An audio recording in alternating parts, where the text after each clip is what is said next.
which is there in the Hooghly district here. Okay, so um, there mm, in a Bengal presidency, you can see his father was Ramkanta Rao, and his mother was Trinid Tarini Devi. So at the time when Rajaram Mohan Roy was born, it was the time of the darkest era. It was the very darkest era in the history of India as well. So where you see Rajaram Mohan Roy was a very good, eminent scholar as well.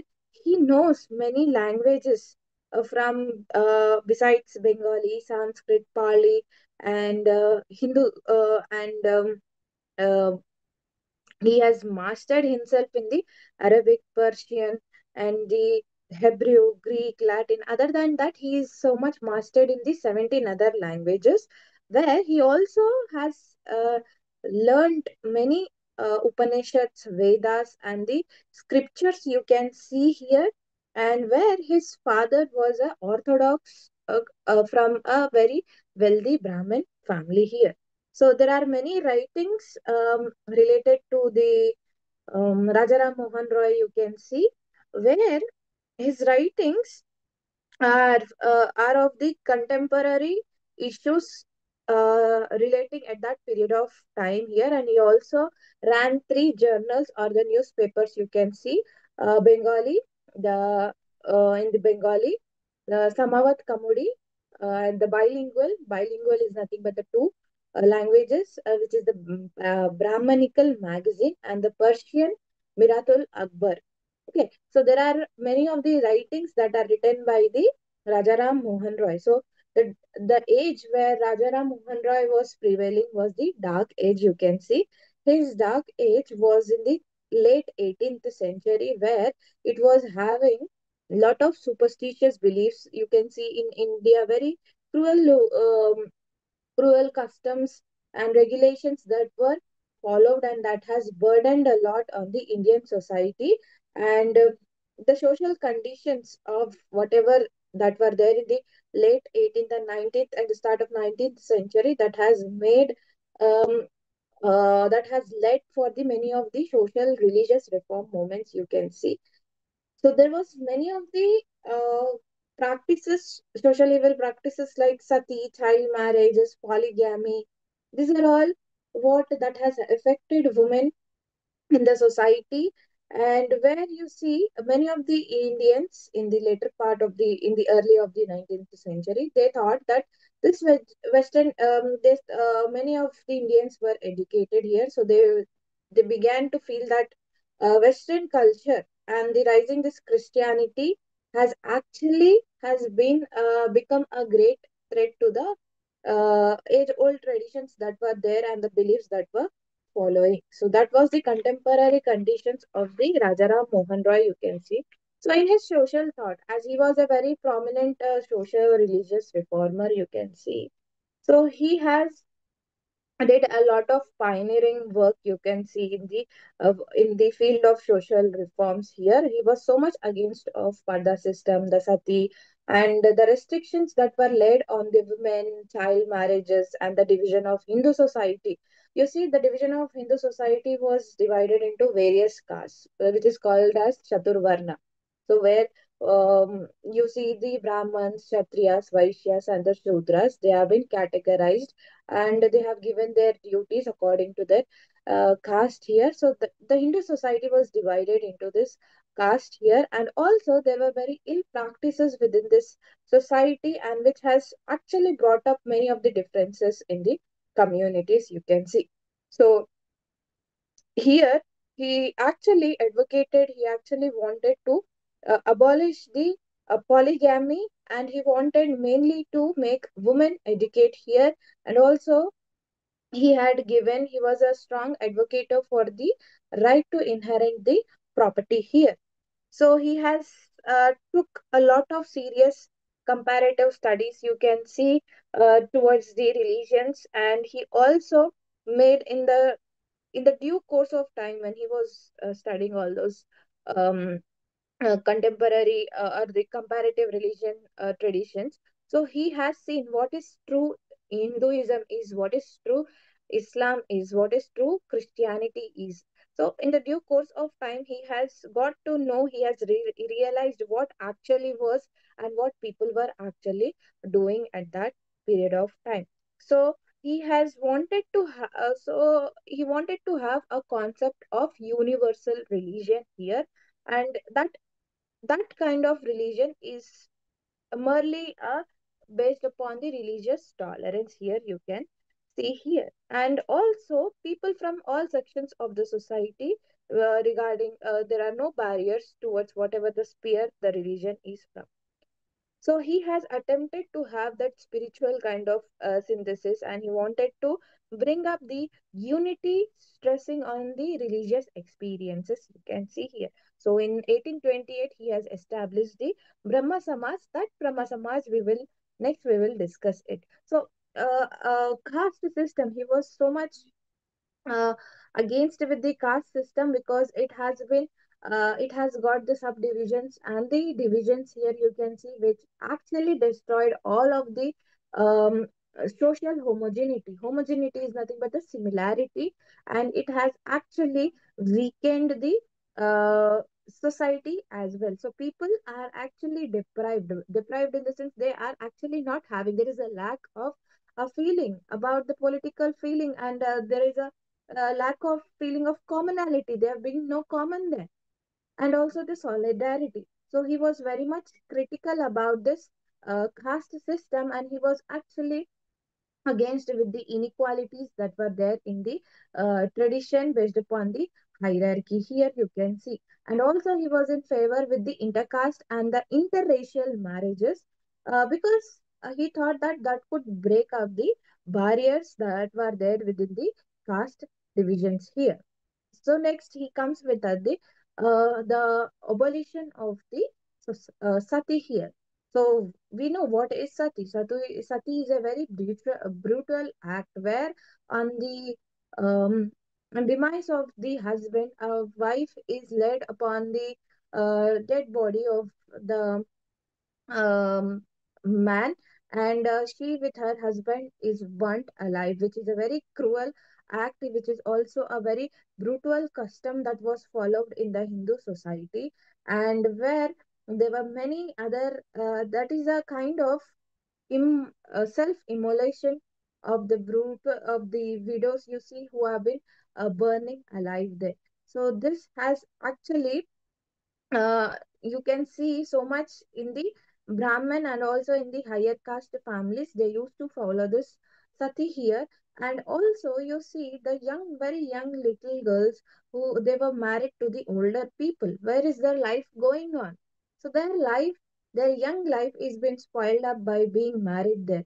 So, and also there was a burden for the dowry where men has actually they thought about, and in the sati practice, you see, it is based upon the karmic benefits. That is actually when wife sacrifices as a sati, it is benefiting to the man who has already been um, passed away. So where it was meant that it was providing the karmic benefits from their wives to the man who has got the salvation, you can say. So there you see the greatest achievement in the Indian society, in the country of our India, where Rajaram Mohan Roy has brought is the abolition of sati in the year 1829 here. So where he himself has seen um, his wife, his elder brother's wife, who was forced to become a sati here. So he was very much not okay with the custom, and that was why he has campaigned so much against with the sati, and that system has actually made a kind of opposition to the orthodoxal Hindus, where they actually felt that this is little bitter in the sense very sour, very not good for them. So that's what those orthodox has attacked Rajaram Mohan Roy here. So this was his political thoughts, and the Brahma Samaj, which was created by him. And you see, the Brahmo Samaj was established in the year 1828 here. It was the first important religious organization, and where you see there was a in the Brahma Samaj, there was no worship for the idols here, and also they have removed all the meaningless rituals. They have also they removed the meaningless rites, which were actually not there. As he has studied what is true Hinduism, what is true what was true Hinduism, what was true Christianity. He has studied a lot.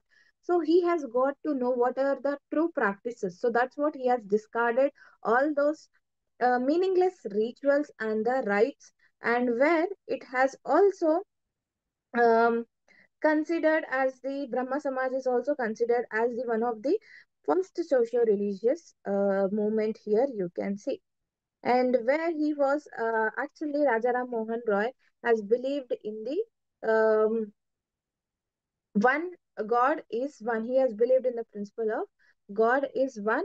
So he has also attacked many of the Hindu traditions, and among them were the caste system. You can see the child marriages and the sati, where he wanted to change the people opinion, change the main Hindu traditions, the popular Hindu traditions, and where they were claimed to be the religious traditions, but that were very different from what was actually there and what is they are following. So he wanted to change that kind of traditions here. So the influence of this Brahma Samaj that has been spread, and his and the branches were also opened in the different parts of the country here. So there were two prominent leaders in the Brahma Samaj. One was Debarnath Tagore and the Keshav Chandra Sen. They were the two prominent leaders in the Brahmo Samaj here.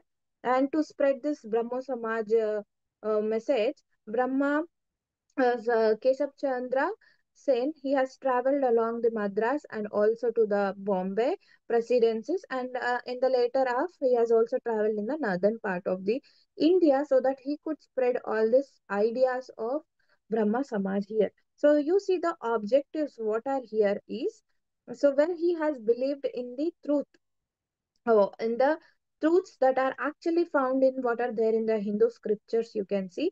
So there was a worship of, and they wanted to adore. There is a worship and adoration of eternal, the universal, and the unresearchable, and the preserver. Worship of the one who being is the author here. Okay, who is the preserver of the universe here. So they have to worship that one eternal, the universal here. Next objective is there is no images, there is no sculptures, no statues, no pictures, no portraits that we see uh, as a practice of worship. So, according to the objectives of Brahmo Samaj, there should be none of this things shall be admitted here. In the Brahmo Samaj, the objective is there should be no sacrifices. You see, a goat is been given as a sacrifice for one of the rituals traditions. You can see, so like kite. So there is no kind of sacrifices. There should be no offerings. There should be no any oblations. Anything it has to be permitted in the Brahmo Samaj. You can see, and there is no animal that has to be deprived of their life here, and also not either for the purpose of food also it should not be sacrificed. The main is um the animate or the inanimate things, it has to be recognized as a objective. Animate is the sense that the animations that you see something that is imaginary, so that has to be recognized as an objective of worship you can see. And there is no sermon preaching, and there is no prayers, the prayers that we do in the religious tradition. So there should be no prayers should be delivered in the prayers. Discourses are nothing but the courses that you follow upon the religion, customs, and beliefs that has to be delivered in the that has to be which were supposed to be delivered in the worship. There should be none of this here.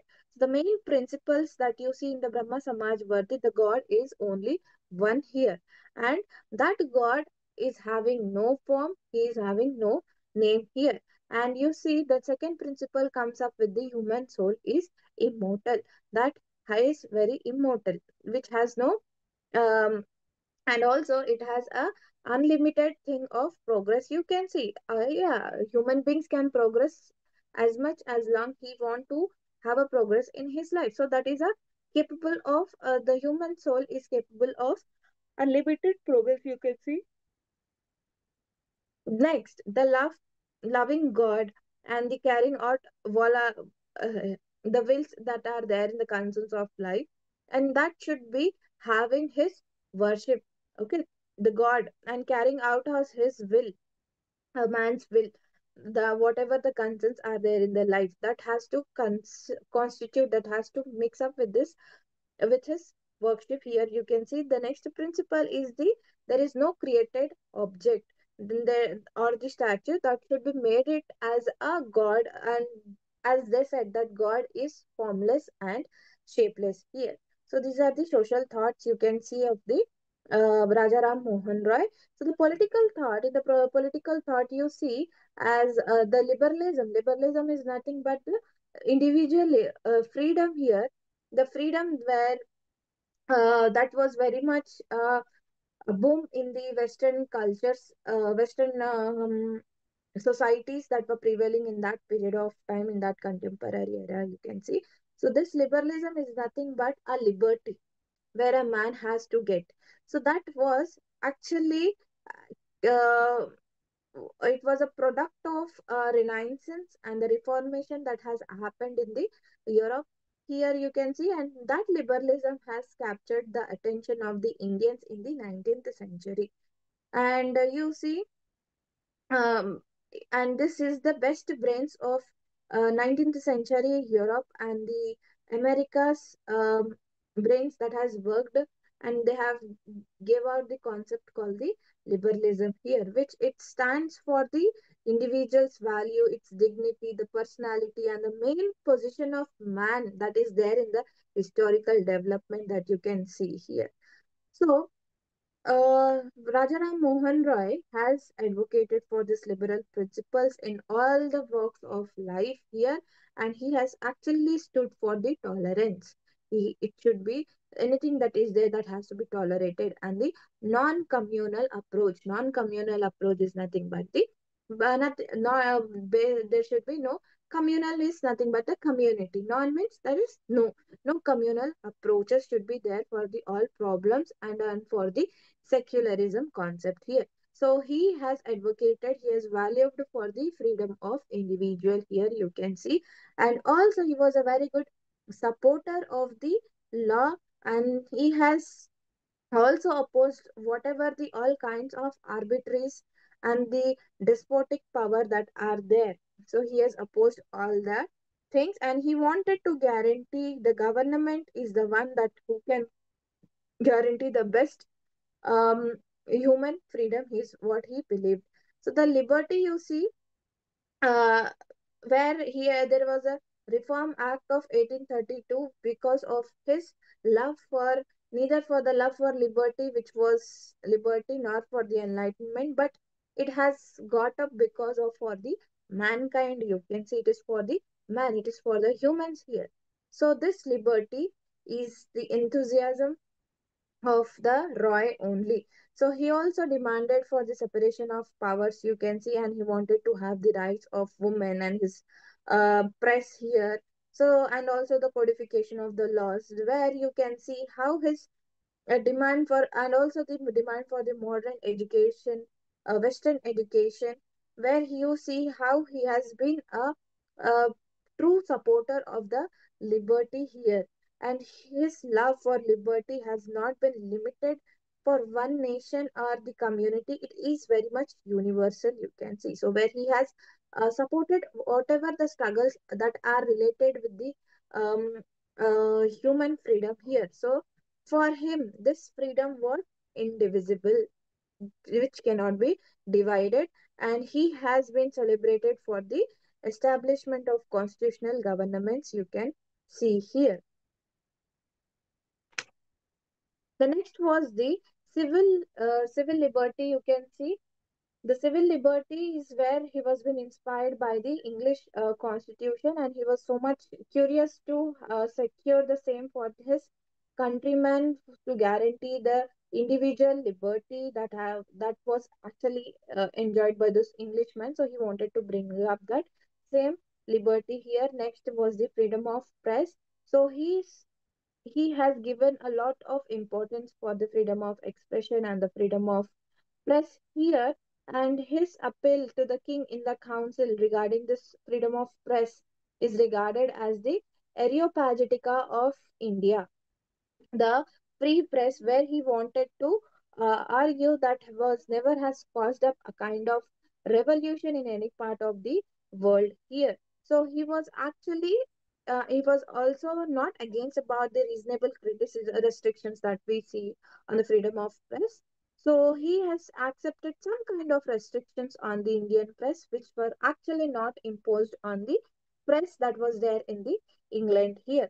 So the rights of the individual. The next is the rights of the individual, where you can see he was the first who has created an awareness about this civil rights amongst the Indians here. You can see. So he actually not specifically enlisted what kind of civil rights, but he has to include the right to life, right to liberty, right to have opinions, right for freedoms, and property, religion. He wanted to include all this kind of rights towards the individual here. The next, constitutionalism. So where this is the main, the constitutionalism is the main philosophical foundation of Ram Mohan's legal and the Rajaram Mohan Roy's legal and the political thought, where he has put all those aspects for the debate you can see here. So he was totally in favor of practicing of the separation of power, you can see here. Okay. So he was actually concerned with imposing proper checks on the powers and workings of the executive, and he wanted to ensure a proper autonomy, independent for the for few certain civic institutions here you can see. And he wanted to have the best government, which has actually pledged to not to infringe the laws of the nation here. So he was totally in the favor of the separation of executive from the from that of the lawmaking body here you can see. Okay. So the next is the education. For him, he has given a lot of prominence for the Western education. He has supported so much. He has also included the learning of English, knowledge of science and philosophy. So along with David Hare, he has founded many missionary schools to give up the English education to the Indian children here. So also he has developed the Hindu college, which is again developed as a presidency college in the Calcutta. So he did actually do not wanted to imitate the West here, but based up his main teachings that were there in the Rajaram Mohan Roy's concept was on the purely based upon the Vedas and the Upanishads, and he wanted to bring up that kind of synthesis. Synthesis is nothing but a result of those, and a result of Vedic religion and the Christian humanism. He wanted to bring up that. So based on this synthesis, there was a Ramakrishna Mutt that was formed on this synthesis only. That was formed by Swami Vivekananda here. So he was the first modern man who, the Rajaram Mohan Roy was the first modern man in India, you can see. So where he has considered a lot of views on the educational system in India, and he wanted to, as he was a great scholar in the Sanskrit, he also felt that he felt that this Sanskrit learning is very not much relevant to the modern India. So he has opposed the Sanskrit learning process, but he has appealed, instead of getting the irrelevant Sanskrit learning, they should get up new generations. The new generation should have with the more of the scientific knowledge, Indian scientific knowledge. So he wanted to include the modern sciences like chemistry, mathematics, anatomy, and the natural physical, grammatical complexities, and the speculative or the imaginary knowledges that he wanted to bring. And he was the first eminent advocate for the women's education as well. So in the women rights, also you see he was the main champion of the women rights in India, and that's what he has led up lot of foundation in the women's liberation movement in the country as well. You can see, and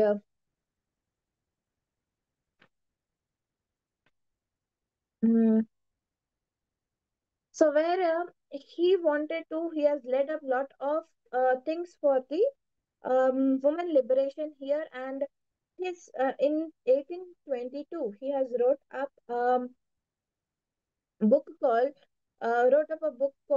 Remarks Regarding Modern Encroachments on the Ancient Rights of Females as well, where he has pointed out lot of ancient Hindu lawgivers they wanted to give the mother the equal power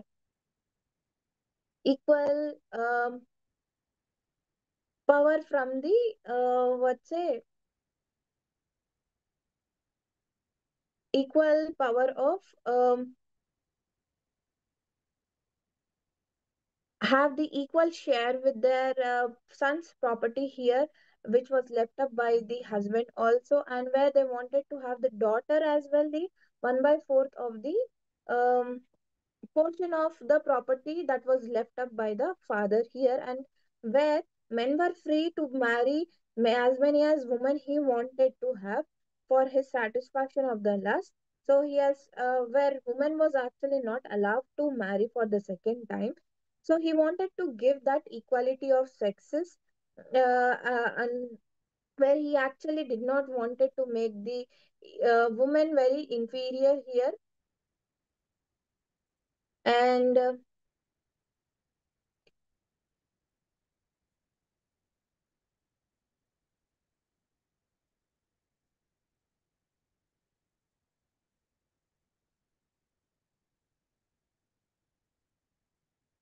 I hope my screen is visible.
So as I'm with the Rajaram Mohan Roy's women rights, he has anticipated lot of for the women right here you can see, and where he also has spoken about the economic thoughts and the sphere of action where he has actually believed in the policy of laissez-faire. Laissez-faire is nothing but the private businesses are very free.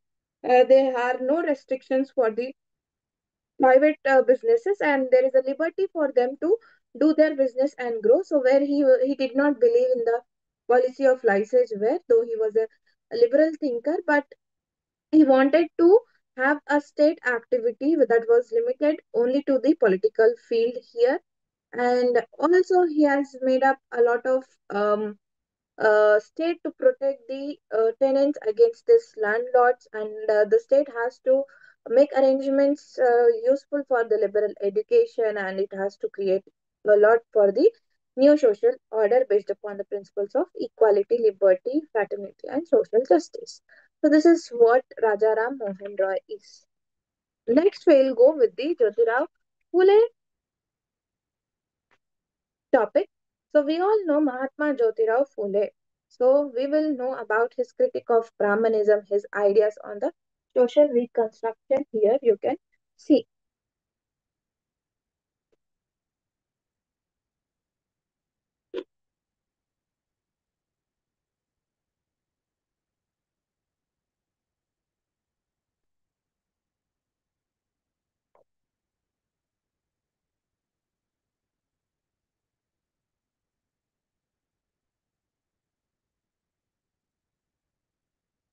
So we all know this Jyotiba Phule is one of the great souls of India who has got a very good position in among the social reformers that were there in the 19th century, where he is also known as father of Indian social revolution. And where you see he is also known as the first person in the modern India who had launched up a movement for the liberation, for the freedom of the caste oppressed toilers. You can see toilers are nothing but the people who work for long hours here, and he was the first teacher of the oppressed. Oppressed means people who have been suppressed by the higher people in the society. And he also see he has concerned. He also thought of both women and the Atishudras, who did not get the education. He wanted to give emancipate who were not able to emancipate themselves, means who were not given that a kind of legal the social sanctions. So there those are those persons who could not emancipate themselves. So for them he started a massive work of education here, and also he has exposed the Brahmanical tensions, pretensions, and also he has appreciated the Christ- Christian missionaries for the noble work that they were doing in the school education system here. So you see, Mahatma Phule was born in the year 1827 on 11th April. He was born in a Mali. That Mali is nothing but a flower man who gives us flowers, or the gardeners. You can see in Kanwadi village at Purangdar Taluka near the Pune in Maharashtra. So he he has his family has earned with that growing flowers and vegetables and fruits, and he has experienced a lot of hardship in his childhood, where he was hardly 1 year old and he has lost his mother, Chimnabai. And after her mother's death, his father did not marry to any other um, um, to the any other, you can see. So in 1848 he has begun to work as a social reformer, and he was totally interested in the education of low caste boys and the low caste girls. And he has also started a lot of schools for low and the untouchable caste, because in those days those people were not given the proper education and schoolings for them. So that's what he has opened two schools. Also, he has asked his wife Savitri Bai to teach in the school, so that's what he has opened two schools in 1851. And for that, he was honored by the Board of Education for the work what he has done in the girls' education in the year 1852. You can see, and for the untouchables and the night in the he has established a school for the untouchables and a night school in the 1852. So by 1858 he has retired, and 1858 he has retired from this management of the schools, and he has entered into a broader field of social religious reforms here. And also he has supported for the widow remarriages in the 1860, you can see. And The government has appointed him as a member of Pune municipality in 1876. So he has continued as a member till 1882, and he has fought a lot for the downtrodden. Downtrodden is nothing but the oppressed people. So, considering his noble work for the social changes and the enlightenment that he has brought and for the empowerment of the classes, he has felicitated with the title called Mahatma. Mahatma is nothing but a great. On the May 11th, 1888, in the Bombay, here you can see. So these are the writings of Jyotirba Phule, where among those Gulamgiri is one of the most important work you can consider, because there he has criticized the role of Brahmins that are there in the Hindu society, and also he has blamed the Brahmins for that. So the condition in that period of time was, you see, there was a Peshwa rule, and that was a dominant upper caste Brahmins that has occupied a very high positions in the Maharashtra, and they actually ill-treated the lower caste people, the downtrodden, the oppressed people who were there below the poverty line. And there you see the region that was ruled by Peshwas, and there was a de facto. De facto is nothing but which is not legally accepted, where something has existed. So there was a de facto kind of Brahmin rules for the region. Here you can see. So there were many of the traditional Brahminical, and also there was a lot of order that has flourished with the state's support in that period of time.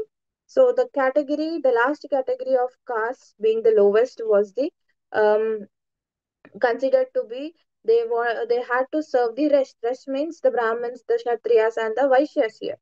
So they were the four Varnas and the Atishudras, who were called as the Dalits. They were considered as the impure one, and they have actually regarded as untouchables also in that period of Jyotiba Phule here.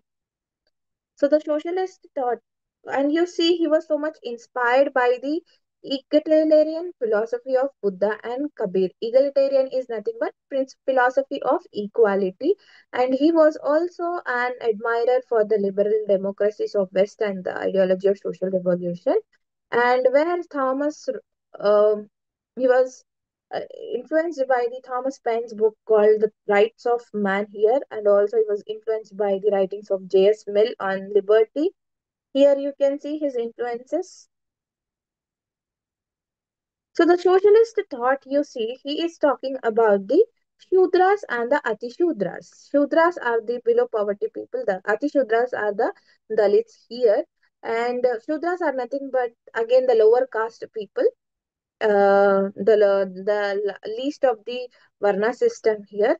So there was a lot of Brahman domination, and you see how the lower caste on the lower caste or on the Shudras and the Ati Shudras, they were the main concerns for the Fuller's theory and also in his practices that you see. So he wanted to have a caste. For him, it is a kind of slavery, and there was lot of um, brutals that was seen in the Africa also, and also in the United States.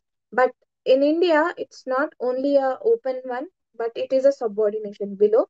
But also it is a kind of deception, and also a religious illusion. Illusion is a something but the wrong instance, you can say. So far, in his book of in Gulamgiri, he he's opening to the main important issue of this thing about the Shudras and the Ati Shudras, you see, where he has actually attacked the original Abraham, who were the original people who were there actually on the land.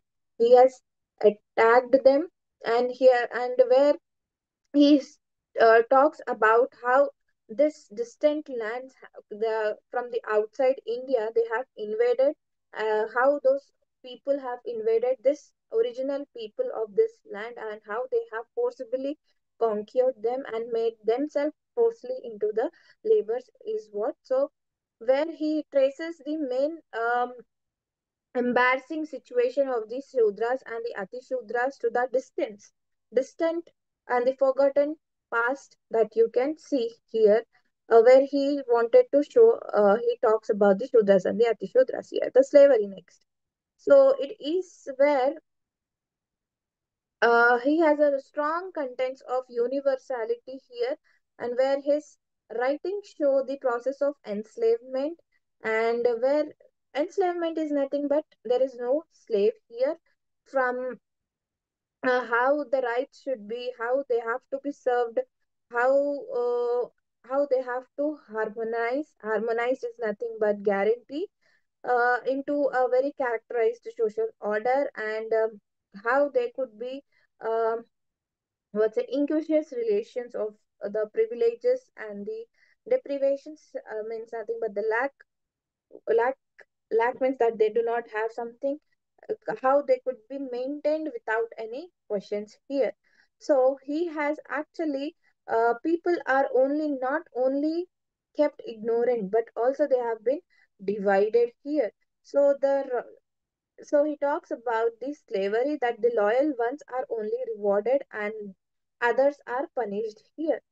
So he also talks about the criticism on the Brahmanism here. You see, criticism on the on the Indian social order. We see how there was inequality based up between the man and the woman, and how they have been exploring the ignorant masses by those cunning Brahmins here, and how the people, and how, and that where you see Pule has believed that it is the God who has created the universe, and as he has created the God, as God has created the universe, he obviously has created all the men and women free, and they are capable of having their own rights. It is what he has believed fully. So, but the Creator is the custodian of all human rights, and those rights are should not be suppressed by any of the individual here. So every individual, they have their right to property.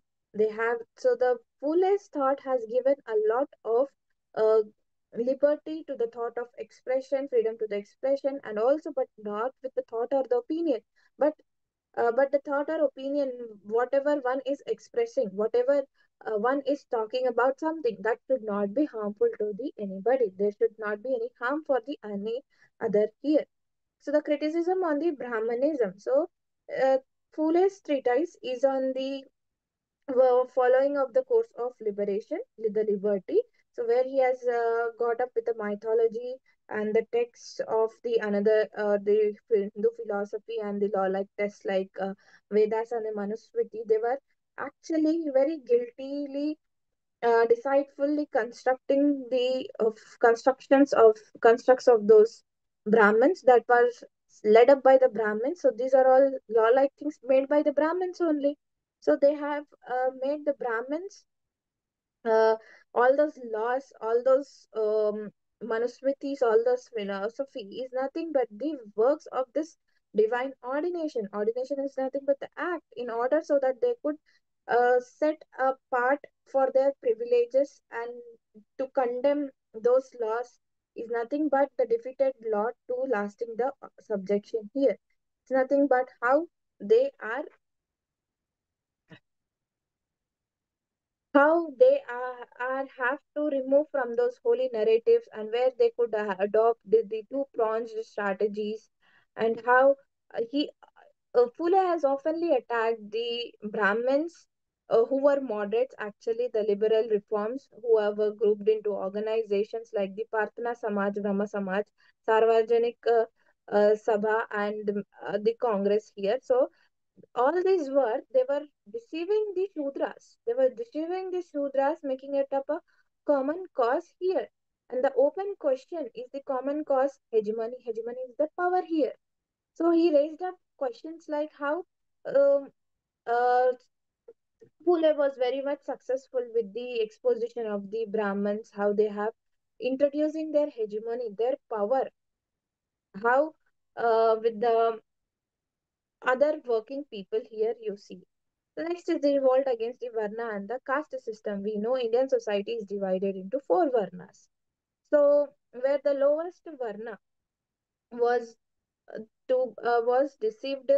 Here you can see, so where he has actually dependent upon the contemporary that time of theories, and his own creativity is what he believed in the he believed that Pule has believed that the Brahmins who were known as the Aryans, they have come up from where somewhere from the they have came to the plains of the North India. They have fled from somewhere and they have came up in the North India a few thousands of years back, and possibly from Iran they might have come, and they are the conquerors, and they have defeated the original people who were there in the proper Indian land, here you can see.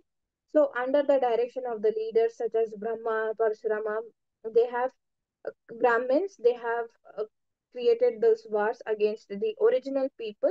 So they have settled on the banks of Ganga, you can see, and later they have spread across whole of the country. This is what the um, this is what he believed, that Brahmins came from probably from Iran, and they have spread. And meanwhile, they have also procreated many of the but protracted many of the wars against with the original inhabitants. So when they have shown up their domination clearly, you can see, and where in order to they also founded a system of priestcraft, which has gave up this Brahmin prominence here in all those rituals and everything. So the caste system is nothing but a creation of the cunning Brahmins, is what he has believed here.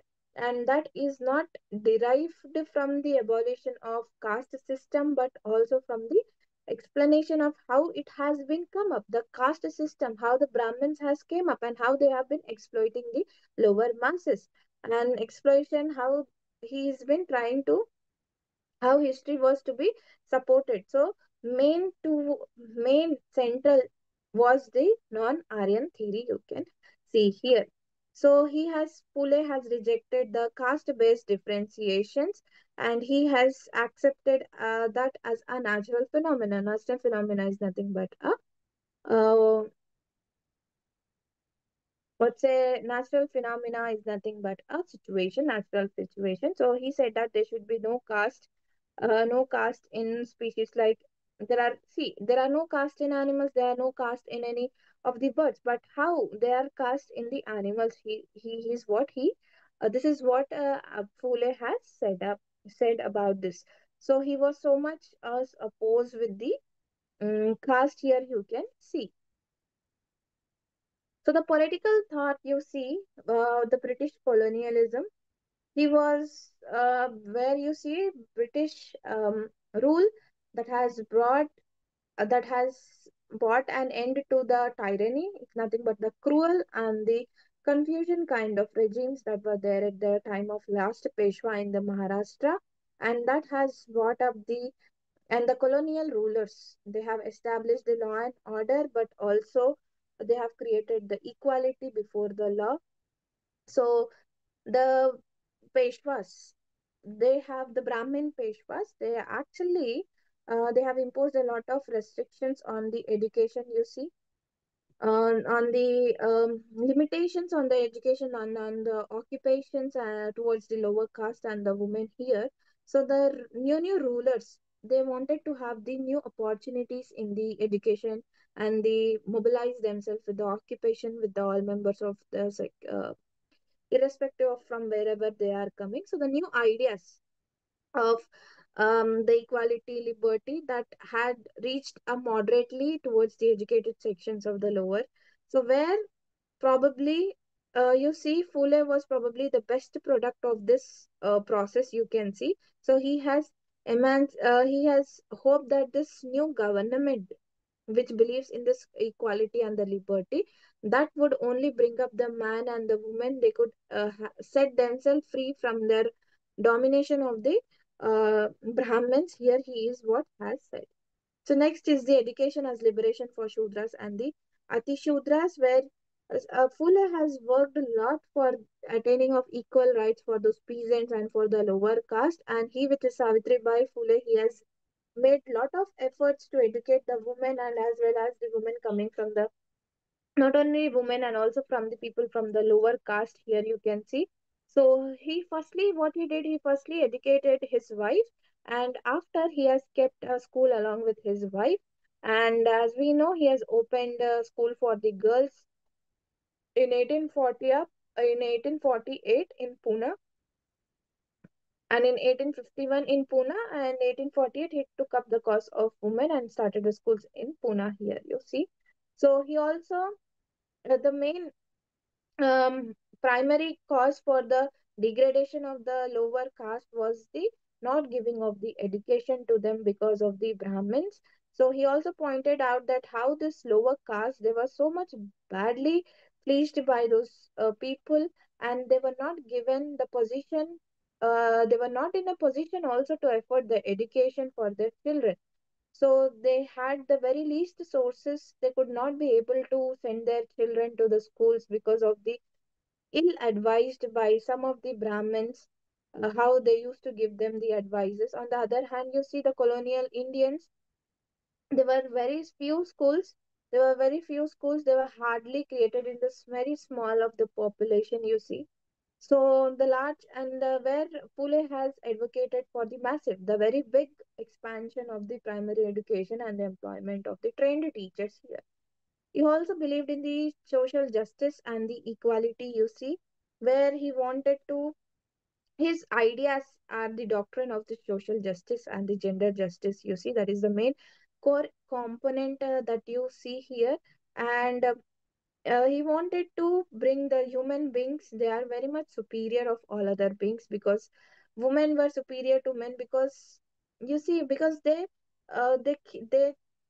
take care of the children and also nurse them, and they were very much faithful, and they are dependent, and they are sacrificed for the sake of relations. So that is why the women are superior here, is what he, Jyotirao Phule, has believed. So uh, there was a um, there are a lot of problems that were created for the women, and they were not let to marry, remarry again. So his movements, Fule's movements, has based upon the social equality, you can see, and where he has believed in the equality of men and women also, and where he has not merely stressed about the equality of men, equality, but also for the equality of men and women. He wanted to bring up equality between the both of the cases. So that was, he has criticized a lot in his books called Gulamgiri and the Brahmanche Kasab here. And also he has established the Satyashodak Samaj, where that was where there was the seeds of development of the people, you can see. So there is economic thought of Pule, you see, he has given a lot of solution on the agricultural problems here. So he wanted to, firstly, he wanted to give the, he has suggested for the construction of bunds. Bunds is nothing but a small kind of water place, and the tanks and the dams, so that so the sufficient water could be available to the farm. And he also wanted to give the government to take up these schemes based upon the social conservation and the use of teaching of the modern techniques and the farmings and the holdings of the exhibitions for the agricultural annually. And he also wanted the government to reduce the task on the farmers here, so that they could be make the agriculture that would be very much profitable here.